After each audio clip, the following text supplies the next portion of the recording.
हाँ तो hi guys, आज हम लोग बात करने वाले हैं इमरजेंसी प्लानिंग एंड मिटिगेशन पर। So listen carefully. और आज आपको बताएंगे कि इमरजेंसी प्लान, पहले ये बताएंगे कि इमरजेंसी होता क्या है, इसकी प्लानिंग कैसे की जाती है, मिटिगेशन कैसे किया जाता है। तो ये सारी चीज़ें हम लोग आज इस पर डिस्कस करने वाले हैं। सबसे पहले एक आपको डायग्राम के जरिए से समरी या समराइज करके दिखाया गया है, बताया गया है। सबसे पहले कि आपको एक इंसिडेंट क्या होता है, तो potential hazards resulting in the significant risk to safety health and assets. बताते हैं कि कोई ऐसी हालात या ऐसी घटना जिससे काफी जो है सेफ्टी को लेकर के, हेल्थ को लेकर के, एसेट्स को लेकर के काफी खतरे हों। ठीक है। प्रोडक्शन कैसे होगा, तो थ्रू इफेक्टिव मैनेजमेंट और प्लानिंग। तो हमें मैनेजमेंट और हमें प्लानिंग एक करनी पड़ती है, जिसके जरिए से हम क्या कर सकते हैं, इमरजेंसी रिस्पॉन्स कर सकते हैं या इमरजेंसी रिस्पॉन्स प्लान हम डेवलप कर सकते हैं। ठीक है। उसके बाद हमारा है रिकवरी प्लान, जिससे हम क्या करेंगे, हमारा रिकवरी प्लान होगा, जो हालात बिगड़ गई थी उसको धीरे धीरे हम क्या करेंगे, हम सुधार करेंगे। ठीक है।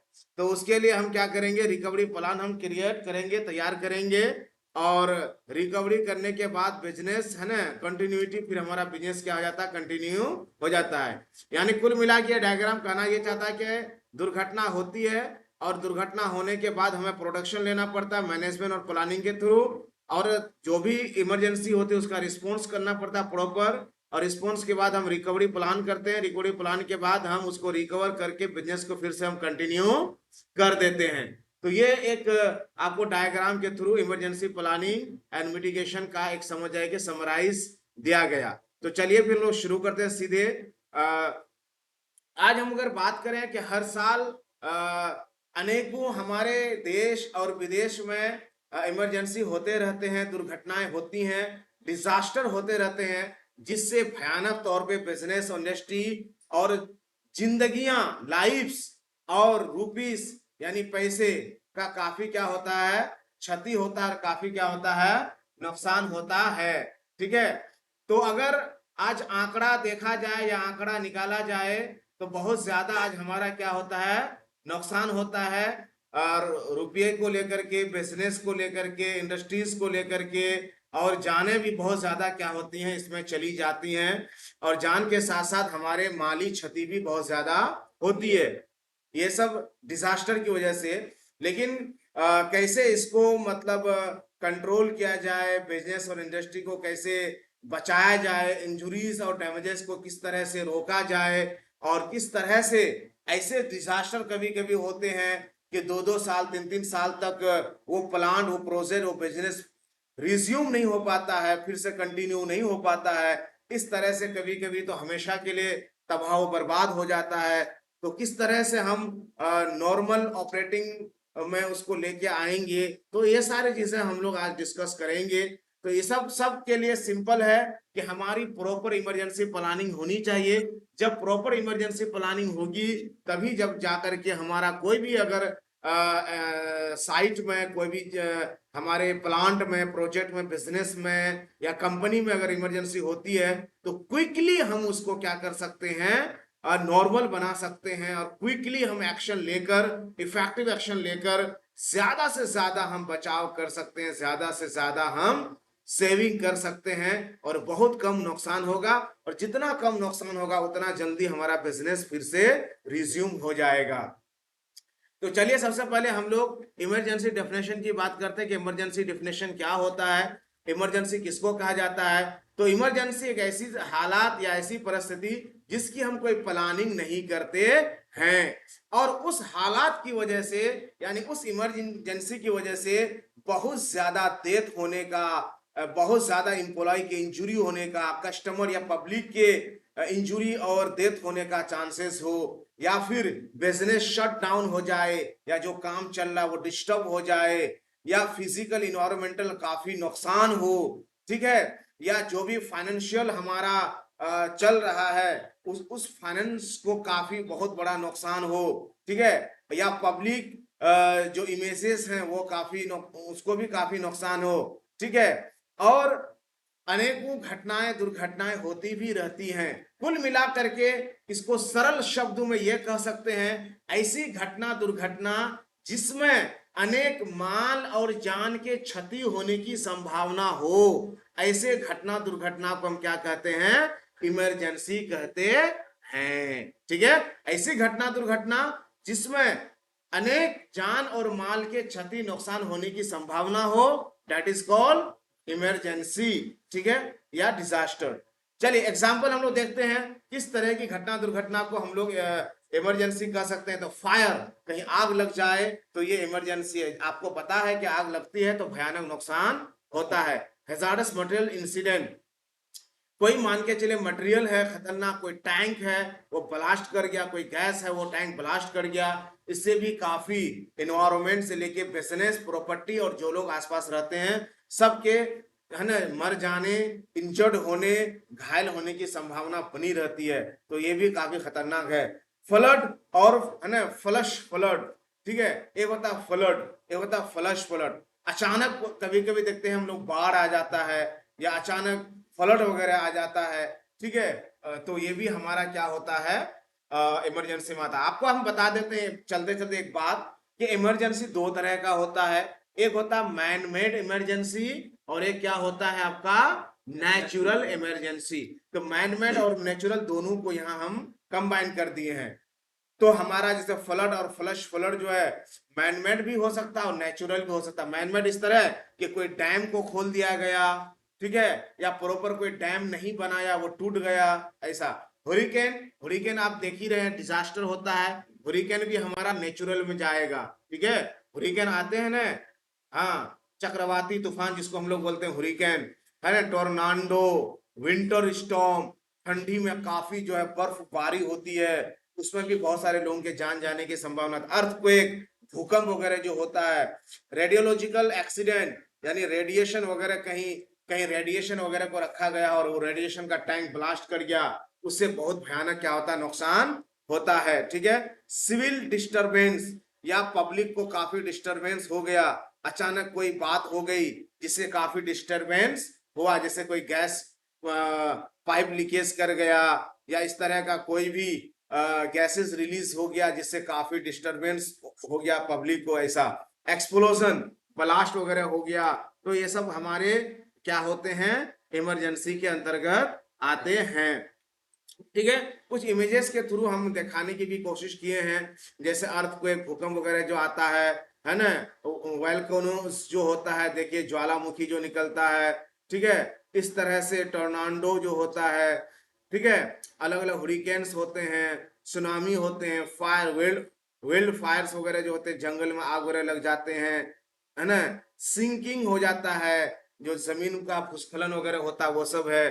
तो ये सारे हमारे क्या होते हैं? मतलब डिजास्टर में आते हैं, इमरजेंसी में आते हैं। Many events can cause the activation of an emergency operation and a plan to minimise the negative impact and save lives. Flood है, अर्थक्वेक है, वाइल्ड फायर्स है, हुरिकेन्स है ना, टेररिस्ट अटैक्स हैं, पैंडेमिक्स हैं, जैसे कि अभी पैंडेमिक, हम लोग पैंडेमिक से गुजरे ही हैं, कोरोना पैंडेमिक वगैरह से, ये सब भी इमरजेंसी ही था और इमरजेंसी उसको घोषित भी कर दिया गया था। तो बहरहाल ये सारी चीजें क्या है? इमरजेंसी के अंतर्गत आते हैं। आगे अब हम बात करेंगे इमरजेंसी मैनेजमेंट की। तो emergency management is the process of है ना preparing for and mitigating and responding to and recovering from an emergency. कहते हैं इमरजेंसी मैनेजमेंट क्या होता है? तो इमरजेंसी मैनेजमेंट वो होता है एक हमारा ऐसा प्रोसेस और एक ऐसा प्लानिंग होना जिससे कि हालात को हम सुधार सकें, हालात को है ना नियंत्रण कर सकें, ठीक है, रिस्पोंड कर सकें और उस इमरजेंसी को हम क्या कर सकें? ज्यादा से ज्यादा रिकवर कर सकें। Emergency management is a dynamic process, planning and action plan to control it, training, conducting drills, testing equipments and coordinating activities with the community are other and important functions. कहना चाहते हैं कि इमरजेंसी मैनेजमेंट एक dynamic process है, यानी बहुत ही है ना उच्च स्तरीय हमारा एक योजनाबद्ध हमारा सिस्टम प्रणाली होता है, जहां हम लोगों को काफी चीजों की प्लानिंग करनी पड़ती है, वर्कर को और हमारे जो कंट्रोल टीम होती है उसको ट्रेनिंग देना पड़ता है, समय समय पर उसकी कंडक्टिंग ड्रिल्स का मतलब होता है समय समय पर हमको ड्रिलिंग यानी एक अभ्यास वगैरह करते रहना पड़ता है, इक्विपमेंट की टेस्टिंग करनी पड़ती है, एक्टिविटीज के साथ कोऑर्डिनेशन करना पड़ता है, कम्युनिटीज के साथ हमें बातचीत करना पड़ता है। तो ये सारी चीजें हमको बहुत योजनाबद्ध तरीके से करना पड़ता है, तब जाकर के एक सक्सेसफुल इमरजेंसी कंट्रोल हम कर सकते हैं और मैनेजमेंट हम कर सकते हैं। और जो हमारा चीफ एग्जीक्यूटिव्स होते हैं, जो बड़े बड़े आला अधिकारी होते हैं, उनकी भी जिम्मेदारी होती है कि वो इस प्लानिंग में, है ना, जरूर वो भी शामिल रहे, वो भी इन्वॉल्व रहे। अब यहां से हम लोग बात करेंगे कि objective of an emergency plan. आखिर इमरजेंसी प्लान क्यों किया जाता है, क्यों इमरजेंसी प्लान करना चाहिए, इमरजेंसी प्लान करने से क्या हमको फायदा होगा। तो सबसे पहला तो यह है टू अवॉइड कंफ्यूजन, है ना, panic in handling emergency with clear cut line of action. यह कहना ये चाहते हैं सबसे पहले कि अगर कोई दुर्घटना या इस तरह की आपातकालीन घटना हो तो आपको किसी तरह का कंफ्यूजन ना हो, ठीक है। आप तरीके से और सही तरीके से आप क्या कर सकें, उस इमरजेंसी को रेस्पॉन्स कर सकें, उस इमरजेंसी को हैंडल कर सकें, इसलिए हमको प्लानिंग करनी पड़ती है। डेफिनेटली अगर आप कोई काम करना चाहते हैं और उस काम को आप प्लानिंग के थ्रू करना चाहते हैं, तो डेफिनेटली जब आप प्लानिंग के थ्रू उस काम को कीजिएगा तो बहुत आसानी होगी और आपको उस काम को करने में कोई कंफ्यूजन नहीं होगा। Number 1। Number 2, to prevent the emergency from escalation. और कहना यह चाहते हैं कि ज्यादा से ज्यादा इमरजेंसी को हम क्या करें, रोक सकें, ज्यादा से ज्यादा हम इमरजेंसी को क्या कर सकें, कंट्रोल कर सकें, उसको ज्यादा एस्केलेट होने ना दें। थर्ड हमारा ये मोटो होता है टू प्रिवेंट एनी, है ना, कैस्केड ऑफ इमरजेंसीज। और इमरजेंसीज में जो हालात भयावह हो जाता है उसको हमको रोकने का भी क्या रहता है, प्रयास रहता है, इसलिए हमको प्लानिंग करना चाहिए। To minimise the loss of property to form as well as the neighbouring industries. और कहना यह चाहते हैं कि ज्यादा से ज्यादा प्रॉपर्टी को हम बचा सकें, कम से कम लॉस हो, और साथ ही साथ जो बगल के इंडस्ट्रीज हमारे होते हैं, ऐसे इंडस्ट्रीज को भी हम क्या कर सकें, क्षति होने से बचाएं। क्योंकि जितनी जल्दी आप डिजास्टर को कंट्रोल कर लेंगे उतना जल्दी वो क्या होगा, खत्म होगा। और जितना लेट होगा, जितना डिले होगा, उतना ही वो भयावह हालात और बढ़ती जाएगी, फैलते जाएगी और आस पड़ोस को भी क्या करेगा, चपेट में ले लेगा। चलिए तो इसी बात में एक बात और आपको हम बता देते हैं कि इमरजेंसी जो होता है ना, वो दो तरह का होता है, ठीक है। एक हमारा इमरजेंसी ऐसा होता है कि जिस कंपनी में इमरजेंसी हुआ उस कंपनी तक ही वो क्या रहेगा, सीमित रहेगा, ठीक है। और एक ऐसा होता है कि वो इमरजेंसी अपने सीमा से फैलकर आस पड़ोस को भी क्या कर लेता है ना, छा जाता है, ठीक है। तो हमारी कोशिश ये रहे कि नाइबरिंग इंडस्ट्रीज को वो ना पहुंचे, ना जाए, जिसके यहाँ हुआ दुर्घटना, जिस प्रोजेक्ट में हुआ वहीं तक सीमित रहे और जितनी जल्दी हो कंट्रोल हो जाए। इसी को ऑन साइट इमरजेंसी और ऑफ साइट इमरजेंसी कहा जाता है। ऑन साइट का मतलब जिसके यहाँ दुर्घटना हुई वो दुर्घटना वहीं सीमित रह जाए तो ऑन साइट। अगर वह दुर्घटना आस पड़ोस को भी चपेट में ले लेता है तो वो क्या हो जाएगा, ऑफ साइट इमरजेंसी। आगे बढ़ते हैं। To alert the neighbouring industries. Emergency planning इसलिए हमको करना चाहिए ताकि हम आस पड़ोस वाले जो इंडस्ट्रीज हैं, प्रोजेक्ट हैं, बिजनेस हैं, उनको भी हम क्या कर सकें, अलर्ट कर सकें कि हमारे यहाँ इस तरह की घटना हुई है, आप भी क्या हो जाए, अलर्ट हो जाएं, ठीक है। ताकि वो भी अलर्ट रहेंगे, ताकि अगर किसी तरह से हालात उनके तरफ जाता है तो तुरंत वो भी कंट्रोल करना शुरू कर देंगे। Provide rescue and medical care for the injured persons. और जितनी जल्दी हो सके जो भी लोग इंजर्ड हुए हैं, जो लोग घायल हुए हैं, उनको मेडिकल उनको दिया जा सके, ट्रीटमेंट दिया जा सके, जितनी जल्दी हो सके उनका उचित इलाज शुरू किया जा सके। Minimise the environmental impact of the emergency. और आपको पता है कि भोपाल ट्रेजेडी गैस जो ब्लास्ट हुआ था 1984 में, आज तक वहां लोग विकलांग पैदा होते हैं, आज तक लोग वहां अपाहिज पैदा होते हैं, आज तक फिजिकली लोग जो है ना अपंग पैदा होते हैं। अभी तक उसका इंपैक्ट वहां है, उस गैस का, उस पॉइजनस गैसेस का कितना बड़ा इंपैक्ट आज इन्वायरमेंट पे है। तो आप अंदाजा लगा सकते हैं कि वो डिजास्टर आज बीते हुए कितना साल हो गया, लेकिन उसका असर आज भी वहां बाकी है। तो कहना यहाँ ये चाहते हैं कि हमारे वातावरण पे जो इम्पैक्ट होने वाला या पड़ने वाला होता है, उसको हम कंट्रोल कर सकें, उसको हम रोक सकें। ठीक है, अगला हमारा पॉइंट होगा कि इमरजेंसी रेस्पॉन्स प्लान का। तो आप इसको पढ़ सकते हैं, यहाँ जो इमेज आपको लगाया गया है ना, इसको आप पढ़ सकते हैं, इजीली आप समझ सकते हैं कि इमरजेंसी रेस्पॉन्स प्लान हमारा क्या होना चाहिए। हम बात करते हैं पहले इमरजेंसी मैनेजमेंट एलिमेंट पर, कि इमरजेंसी मैनेजमेंट एलिमेंट हमारा क्या क्या होना चाहिए। An emergency plan should and briefly describe the facilities and approach to the core elements of emergency management, which are direction and control, communication, life safety, property protection, community outreach, recovery and restoration, administration and logistics। यहाँ हम अब चीजों को थोड़ा सा briefly explain करते हैं। Direction and control का मतलब ये होता है कि इमरजेंसी मैनेजमेंट एलिमेंट में डायरेक्शन एंड कंट्रोल का मतलब होता है कि जितनी जल्दी हो सके हम हालात को कंट्रोल करें और प्रॉपर डायरेक्शन के अकॉर्डिंग हम लोग काम करें।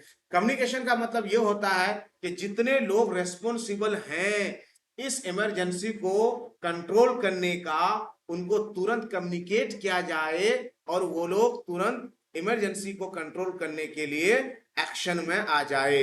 लाइफ सेफ्टी का मतलब है कि हमारा सबसे पहले प्राथमिकता होनी चाहिए कि हम सबसे पहले लाइफ को बचाएं, जीवन को बचाएं, सबसे पहले ये हमारी प्राथमिकता होनी चाहिए। ठीक है, प्रॉपर्टी प्रोटेक्शन, उसके बाद हम प्रॉपर्टी प्रोटेक्शन में जाएंगे, और भी प्रॉपर्टी प्रोटेक्शन में सबसे पहले हम वाइटल रिकॉर्ड्स को बचाने की कोशिश करेंगे। वाइटल रिकॉर्ड का मतलब होता है जो बहुत ही महत्वपूर्ण कागजात होती है कंपनी की, कंपनी का सर्वाइव ही उस पेपर पर होता है, ऐसे पेपर को सबसे पहले हम बचाएंगे, है ना। कम्युनिटी आउटरीच का मतलब ये होता है कि आसपास के जो इलाके होते हैं उन लोगों से संपर्क बनाएंगे, जैसे मुखिया है, सरपंच है ना, चेयरमैन है, एमपी एमएलए हैं, ताकि लोग भी मदद के लिए वो लोग भी पहुंचे जगह पर। ठीक है, क्योंकि वहां लोगों की काफी जरूरत पड़ जाती है, ताकि जितने लोग जितनी जल्दी आएंगे उतनी जल्दी हम इमरजेंसी को कंट्रोल कर सकेंगे। रिकवरी एंड रेस्टोरेशन का मतलब होता है कि जितनी जल्दी हो हालात को सुधार कर हालात को पूर्व अवस्था की तरफ पलटना। और फिर एडमिनिस्ट्रेशन एंड लॉजिस्टिक्स का मतलब होता है कि प्रशासन मिलजुल करके फिर हालात जैसे चल रहा था काम धाम वैसे शुरू कर देना। These elements are the foundation of the emergency procedure that you work place will follow to protect the personnel and equipment and resume operation। बताते हैं कि ये जो आपको बताया गया पॉइंट वाइज, इनको अगर आप फॉलो करेंगे तो डेफिनेटली बहुत जल्दी क्या होगा, इमरजेंसी कंट्रोल भी हो जाएगा और जो ऑपरेशन था वो रिज्यूम भी बहुत जल्दी हो जाएगा, लोगों की बचाव भी होगी और हमारे प्रॉपर्टीज का भी क्या होगा, बचाव होगा। ठीक है, उसके बाद आपका है development process. Emergency planning is a team work, not only team and inside the premises and most cases outside agencies also and participate. The development of emergency plan is also team work. The normal plan and development and process is to assign each member of the planning group a section to work out. Simple यह कहना ये चाहते हैं आसान भाषा में कि emergency control करना किसी एक आदमी का बस का नहीं है।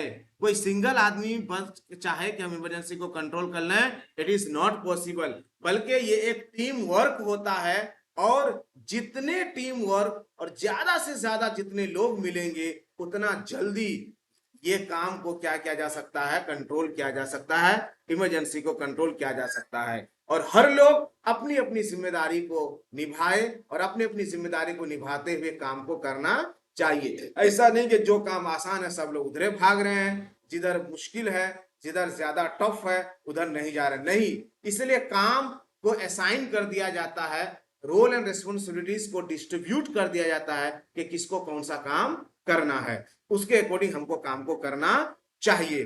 तो डेफिनेटली हम बहुत जल्दी काम को क्या कर सकते हैं, नॉर्मल कर सकते हैं। The normal plan development process to assign the each member of the planning group a section to work out. यही बात अभी हम समझाए। Establish an aggressive and a time limit and which specific goals, provide enough time for an completion of work but not है ना, so much as allow assignment to, है ना, लिंजर। यहाँ कहना चाहते हैं कि हर आदमी का एक टारगेट भी होना चाहिए कि कितना घंटे कितना मिनट में हमको ये काम कर लेना है, लेकिन कम भी नहीं देना है। अब मान के चलिए 1 घंटे का काम 10 मिनट में किसी को करने कहेंगे तो ये भी गड़बड़ हो जाएगा, ये भी हैजर्ड और किसी तरह का रिस्क हो सकता है। लेकिन इतना भी ज्यादा ना दे दिया जाए कि आप 10 मिनट का काम 2 घंटा ना दे दिया जाए, इससे बहुत बड़ा क्या हो सकता है, फिर नुकसान हो सकता है। पता चलेगा कि सुधार की जगह और हालात क्या होगी, बिगड़ती जाएगी।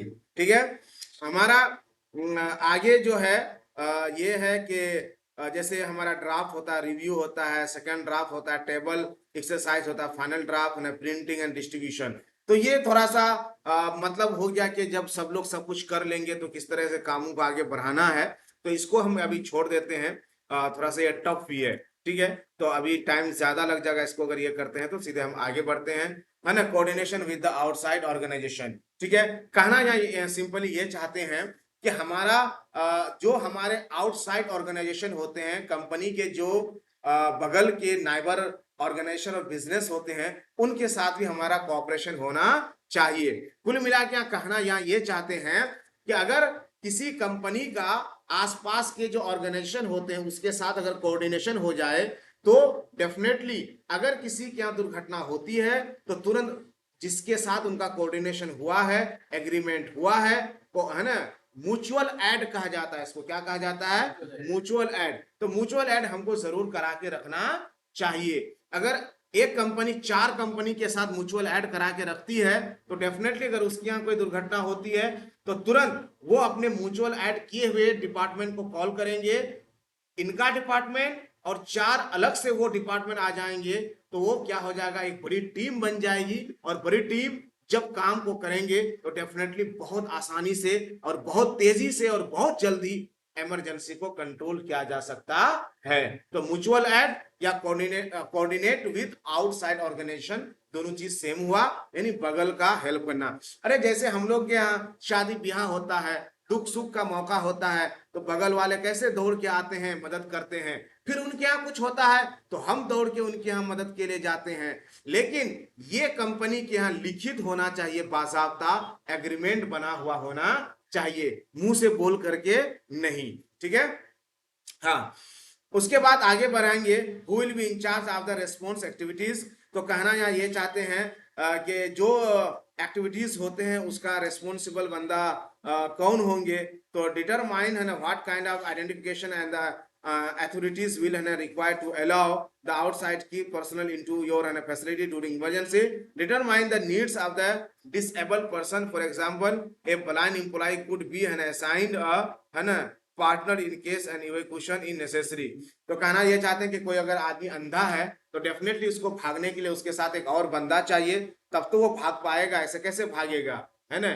तो इस तरह से हमको क्या करना पड़ता है, चीजों को डिटरमाइन करना पड़ता है। रिव्यू एंड रिवाइज का मतलब ये होता है कि जब हम लोग ड्राफ्ट बना लेते हैं, जब हम लोग प्लानिंग, एक्चुअली प्लानिंग की बात हो रही, जब हम लोग प्लानिंग करते हैं, प्लानिंग के बाद कंप्लीट मैनेजमेंट, जब इमरजेंसी मैनेजमेंट रिस्पॉन्सिबिलिटीज को असाइन करते हैं तो उसको फिर से हम लोग को क्या करना चाहिए, रिव्यू कर लेना चाहिए कि कोई कंफ्यूजन या ओवरलैप तो नहीं हो गया है। इससे फायदा क्या होता है, ताकि इन केस ऑफ इमरजेंसी हर बंदा अपना अपना ड्यूटी को क्या करेंगे, निभाएंगे, है कि नहीं। ऐसा ना हो कि हर आदमी आसानी की तरफ जाए। जैसे शादी ब्याह में अक्सर आप लोग देखिएगा, है कि नहीं, पानी पिलाने के लिए कोई तैयार नहीं होता है, बच्चे का कान एट एट के बोलेगा रे पानी पिला, रे पानी पिला, है ना। पानी पिलाने वाला काम जल्दी कोई नहीं थमेगा, गोश्त पुलाव बांटने वाला जल्दी से पकड़ लेता है। तो कुछ काम ऐसे होते हैं इसी तरह से इमरजेंसी के अंदर, जो काम बहुत टफ एंड रिस्की होता है, डेंजरस होता है, तो वो जाएगा नहीं जल्दी कोई। और जिधर आसानियां होती हैं, जिधर किसी तरह का कोई प्रॉब्लम्स नहीं है, एकदम बिल्कुल आराम आराम है, तो उधर सब लोग भागेंगे। इसीलिए जरूरी होता है कि हमें जब भी रिव्यू एंड रिवाइज करते हैं अपने प्लानिंग का, तो हमें रोल एंड रेस्पॉन्सिबिलिटीज हमें बांट देना है, ताकि वो बंदा वही काम करेगा। ड्राइवर गाड़ी चलाएगा, फायर फाइटर आग को बुझाएगा, और जो दूसरे टीम है, रेस्क्यू टीम्स हैं, है ना, सर्च टीम है, वो सर्च करेगा, है नहीं, फर्स्ट एडर फर्स्ट एड देगा, है कि नहीं। एम्बुलेंस वाले कैजुअलिटी को कैरी करेंगे, डॉक्टर ट्रीटमेंट करेंगे, समझ में आ रहा है। फायरमैन फायर को संभालेंगे, जो ऑपरेटर हैं वो मशीनों को ऑपरेट करेंगे। मतलब हर आदमी को अपना अपना रोल दे देना है, ठीक है, ताकि इसके हिसाब से काम को कर सके, ठीक है। जैसे यहाँ आपको बताया गया है, ये सब आप पढ़ सकते हैं आपकी आसानी के लिए। आगे हम बढ़ते हैं। Some facilities are required to develop.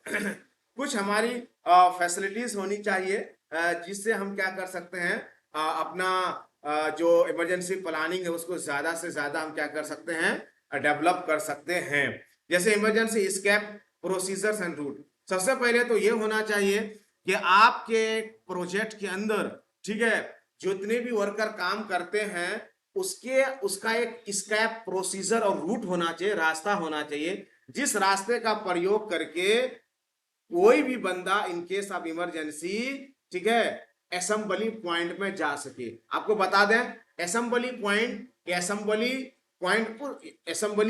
Point उस जगह को कहा जाता है जो प्रोजेक्ट के बगल में बनाया जाता है, और इन केस ऑफ इमरजेंसी लोग भाग करके उस जगह शरण लेते हैं। इमरजेंसी में ऐसा नहीं कि मार कोई खाला के घर की तरफ भाग रहे हैं, कोई बुआ के घर की तरफ भाग रहे हैं, कोई नानी के घर की तरफ भाग रहे हैं, कोई ससुराली भाग रहे हैं, ऐसा नहीं होना चाहिए। बल्कि हर बंदे को in case of emergency assembly point ही जाना है। तो असेंबली पॉइंट जाने का क्या होता है, एक रूट होता है, उसको स्क्रैप रूट कहा जाता है। तो ये रूट आपको बाज़ाब्ता क्या करना पड़ता है, बना देना पड़ता है, और उस रूट में बाज़ाब्ता लिखित हो वो टैग लगा देना पड़ता है, स्क्रैप रूट करके, ताकि जो भी लोग हैं वो उस रूट का प्रयोग करते हुए सीधे असेंबली पॉइंट पहुंच जाएगा, ठीक है। Procedure for the employees who perform और शट डाउन एन क्रिटिकल है ना ऑपरेशन बिफोर एन इवैक्यूएशन। तो बताते हैं कि कोई मशीन को अगर बंद करना है, ठीक है, खाली होने से पहले, मान के लिए जिस प्रोजेक्ट में आग लगी है, कोई मशीन है उसको बंद करके उस एम्प्लॉय को भागना है, तो उसका भी एक प्रोसीजर आपको बनाना पड़ेगा कि किस तरह से बंद करेंगे और कितना देर में बंद करेंगे। नहीं बंद होता है तो छोड़ के ही हमको भागना है। इस सब का कंप्लीट हमारा क्या होना चाहिए, प्रोसीजर होना चाहिए। प्रोसीजर टू अकाउंट है ना for all employees, visitors and contractors after an evacuation is completed. Assembly point क्यों जाते हैं लोग, सवाल ये होता है कि असेंबली पॉइंट में क्यों जमा होते हैं। असेंबली पॉइंट में इसी बात को लेकर के जमा होते हैं ताकि सब लोगों की क्या हो सके, गिनती हो सके कि कितने लोग आज काम करने के लिए आए थे, कितने विजिटर्स आए थे, कितने कॉन्ट्रैक्टर्स थे, ठीक है। इसीलिए जैसे ही आप प्रोजेक्ट के अंदर प्रवेश करते हैं गेट में, तो आपके गेट में क्या होता है, अटेंडेंस बनता है, ठीक है, और वो तुरंत अटेंडेंस के अकॉर्डिंग असेंबली पॉइंट में सारे लोगों की काउंटिंग होती है कि कितने लोग आज थे और कितने लोग अभी गायब हैं। इसका मतलब जितने लोग गायब हैं, मान के चलिए आज पूरे प्रोजेक्ट में 100 लोग काम करने के लिए आए थे, असेंबली पॉइंट में 85 ही लोग प्रेजेंट हैं, इसका मतलब 15 लोग कहीं ट्रैप कर गए हैं, कहीं फंस गए हैं। उस 15 लोगों को ढूंढने के लिए रेस्क्यू टीम बहुत तेजी के साथ काम करना शुरू करेगी, ठीक है, इसीलिए सारे लोगों की गिनती होगी। उसके बाद रेस्क्यू एंड मेडिकल है ना ड्यूटीज ऑफ असाइंड एम्प्लॉइज। अब तुरंत क्या है, जो लोग घायल हुए हैं, जो लोग किसी तरह से इंजर्ड हुए हैं, तुरंत उसका ट्रीटमेंट शुरू हो जाना चाहिए, फर्स्ट एड शुरू हो जाना चाहिए, और एज सुन एज पॉसिबल उनकी हायर ट्रीटमेंट के लिए जो नजदीकी हॉस्पिटल है वहां ट्रांसफर हो जाना चाहिए। Procedure for reporting emergencies, emergencies की रिपोर्टिंग होनी चाहिए। जितने भी वो हैं कंसर्न डिपार्टमेंट हैं, जितने भी रेस्पॉन्सिबल डिपार्टमेंट हैं, सारे डिपार्टमेंट को एज सुन एज पॉसिबल सबको रिपोर्टिंग हो जानी चाहिए इमरजेंसी का। नेम ऑफ पर्सन और department to be contacted for information regarding the plan, और ये भी पता होना चाहिए कि किस आदमी को, किस डिपार्टमेंट को कहां कैसे, थाना में फोन करना है, हॉस्पिटल में फोन करना है, ठीक है, ट्रांसपोर्ट एजेंसी को फोन करना है, फर्स्ट एड डिपार्टमेंट को फोन करना है, एम्बुलेंस डिपार्टमेंट को फोन करना है, रेस्क्यू डिपार्टमेंट को फोन करना है, ये सब कुछ हमारा हो जाना चाहिए। अब आगे के action required and assign the situation, protect and employees, customers, visitors, equipment, vital records and other assets, particularly during the first and 3 days and getting back to the business is also identified. Specific procedures might be the needed for the different situation and for such procedures as, ठीक है। तो कहना यहाँ ये चाहते हैं कि जितनी जल्दी हो सके हमारा एक्शन चाहिए कि ज्यादा से ज्यादा हम लोगों को, कस्टमर को, विजिटर्स को, इक्विपमेंट को, और वाइटल रिकॉर्ड का मतलब होता है जो बहुत ही खास और इंपॉर्टेंट होता है। जैसे आपके लिए वाइटल रिकॉर्ड क्या, आपकी सर्टिफिकेट, आप बीए किए हैं, आईए किए हैं, पीएचडी किए हैं, अगर वो नष्ट हो जाए, खत्म हो जाए, सेकंड कॉपी तो निकलेगा लेकिन काफी प्रॉब्लम होता है, लेकिन जब तक निकल नहीं जाता है तब तक आप कहेंगे कि I have completed BA. Show your certificate. Definitely आप सर्टिफिकेट नहीं शो कर पाएंगे तो कोई मानेगा कि आप बीए हैं। आप सेफ्टी का कोर्स करेंगे, आपका सर्टिफिकेट नहीं, कोई मानेगा कि आप सेफ्टी का कोर्स किए हैं। इसीलिए हमारा ये जरूरी होता है, ठीक है। तो जैसे कस्टमर्स को हमको वार्निंग देना है, अलग अलग लोगों को हमको कम्युनिकेट करना है, जितनी जल्दी हो सके हमको खाली करना है, ठीक है। और फायर फाइटर्स को बुलाना है, ऑपरेशन जो काम हमारा चला उसको तुरंत हमें बंद कर देना है, जो भी रिकॉर्ड्स है उनको बचाना है, ऑपरेशन को पुनः पहले अवस्था की तरफ हमें वापस लाना है। ये सब हमारी क्या होती है, जिम्मेदारी होती है। तो सबसे पहले ये होता है कि जितनी जल्दी हो सके हम सिचुएशन को कंट्रोल करें, ट्रैफिक को कंट्रोल करें, जिस तरफ डिजास्टर हुआ है उस तरफ ट्रैफिक लोगों को आने ना दें, ठीक है। पुलिस प्रशासन को तुरंत लगाएं, जितनी जल्दी हो सके रिस्क को मैनेजमेंट करें, ठीक है। जितनी जल्दी हो सके हम बचाव का काम करें। तो all this things should be done है ना as soon as possible and as fast as possible. जितनी जल्दी हो सके करना चाहिए और जितना तेजी के साथ हो सके हमें कर लेना चाहिए। Emergency response procedures. अब यहाँ कुछ आपको प्रोसीजर्स की बात कर रहे हैं कि the procedure spell out what and facility will respond to emergencies. This can be a series of the checklist that can be quickly accessed by the senior management, department heads, response personnel and employees। या कहना चाहते हैं कि emergency response procedure कैसा होना चाहिए। तो emergency response procedures एक हमारा चेन होना चाहिए।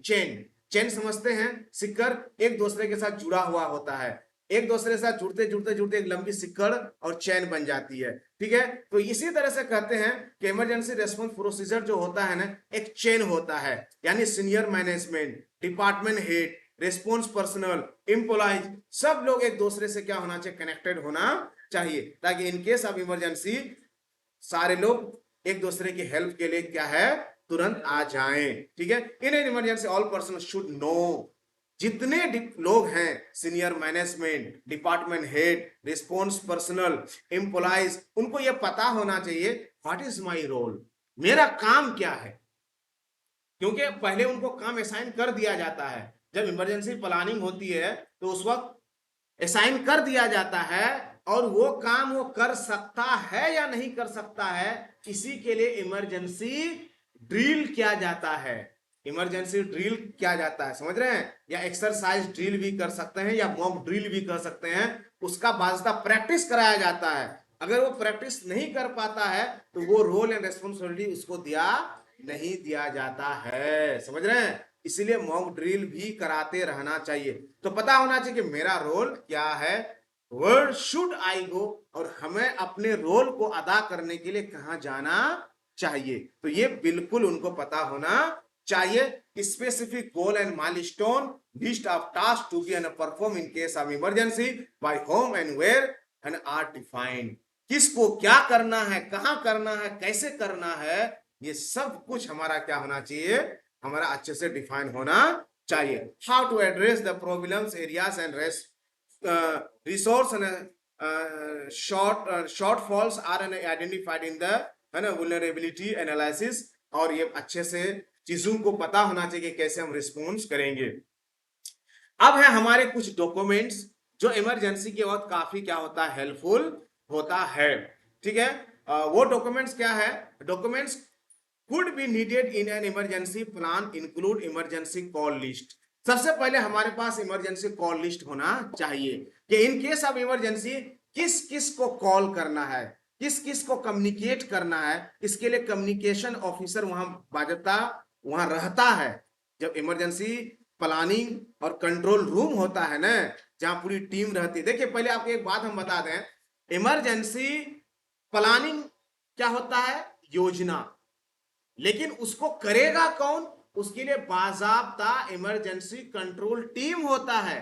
उनको बाजाब्ता एक घर बना करके, एक रूम बना करके उसको सारी फैसिलिटीज के साथ उसको रखा जाता है, उसको सैलरी दिया जाता है, कंप्लीट उसको काम हो या ना हो, आग लगे ना लगे, डिजास्टर हो या ना हो, बस टीम का काम है अपनी जगह पे वो हमेशा रेडी रहना।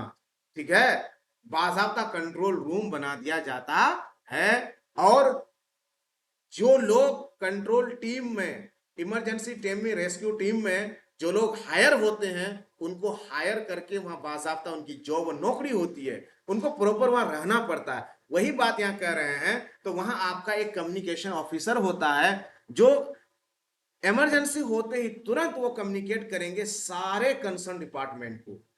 जो लोग रेस्पॉन्सिबल हैं तुरंत, थाना है, एसपी, डीएसपी, डीएम है ना, hospital, medical officer, ambulance department, transport department, जहां जहां कॉल करना है, ठीक है। और बाकी जो कम्युनिटी होती है, ऑर्गेनाइजेशंस होते हैं, उन सबको कॉल करेंगे, ठीक है। वो सब site map and resource list. Site map आपको हम यहाँ दिखाए हैं, आप लोग वीडियोस में जूम कर करके आप लोग आराम से देखिएगा। ये साइट मैप होता है जिससे पूरे साइट का जो है ना लेखा जोखा का पता चलता है, ठीक है। ये ग्रीन कलर जो देख रहे हैं आप, ग्रीन ग्रीन ग्रीन ग्रीन, ये आपका स्कैप रूट है। और ये स्कैप रूट के थ्रू आप क्या कर सकते हैं, असेंबली पॉइंट जा सकते हैं।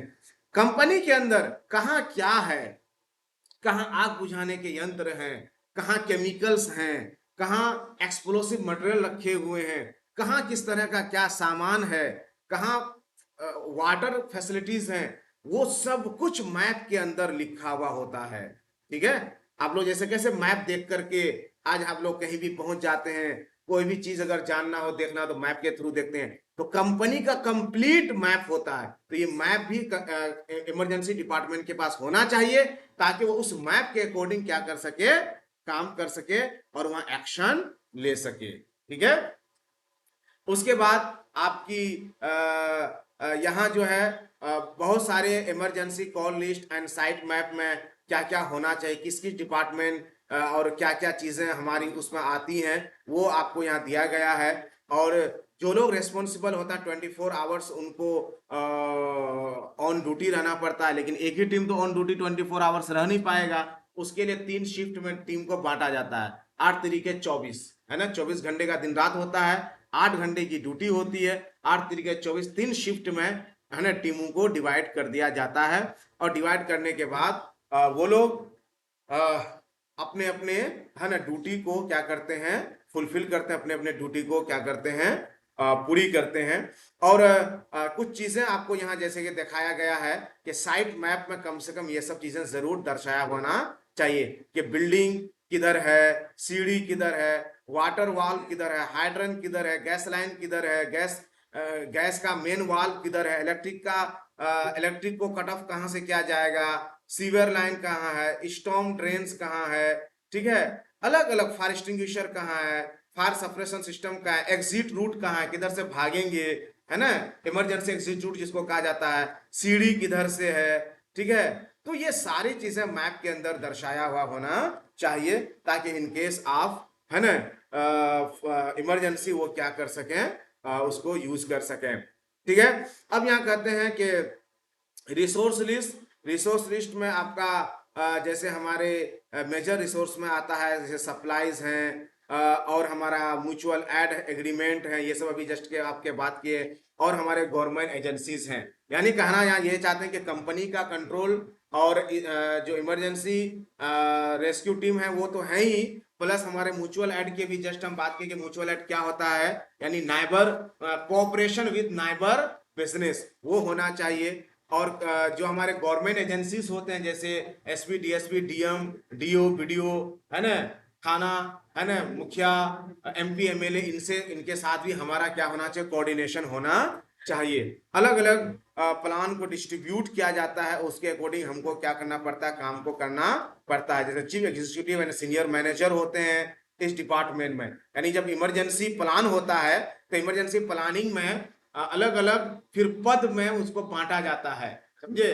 जो इमरजेंसी टीम होती है, इमरजेंसी विभाग जो होते हैं ना, उसको भी अलग अलग पदों में बांटा जाता है। उसमें एक chief executive and senior manager होता है, key member of companies emergency response organisation होते हैं, कंपनी का एक हेडक्वार्टर होता है, कम्युनिटी इमरजेंसी रेस्पॉन्स एजेंसीज होते हैं, ठीक है। उसके अलावा जो हमारा है तो समय समय पर हमको इमरजेंसी से रिलेटेड जो नोटिफिकेशन है वो मिलना चाहिए, ठीक है। म्यूचुअल असिस्टेंस कितना जरूरी है या जरूरी नहीं है, जैसे कि अभी हम बात की वो सब, तो ये सारी चीजें यहाँ क्या है दर्शाई जाती है। स्टेब्लिश अ ट्रेनिंग शेड्यूल, अब बताते हैं कि once a plan is finalize and got है provisionalize approve the organization should have one person or department and responsible for the developing a training schedule for a facility।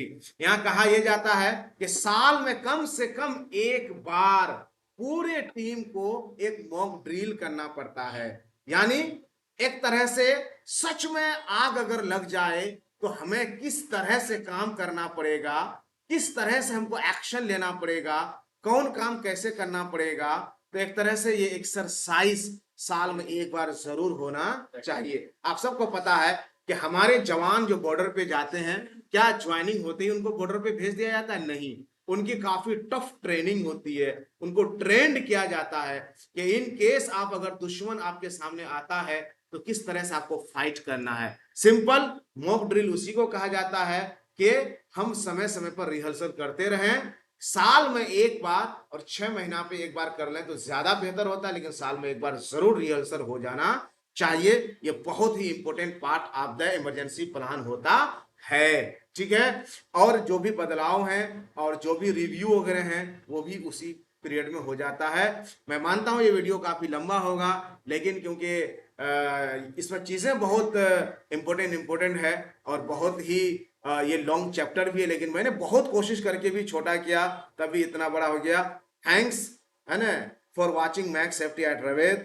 Okay bye. जो लोग subscribe नहीं किए हैं please subscribe करने की कोशिश कीजिए।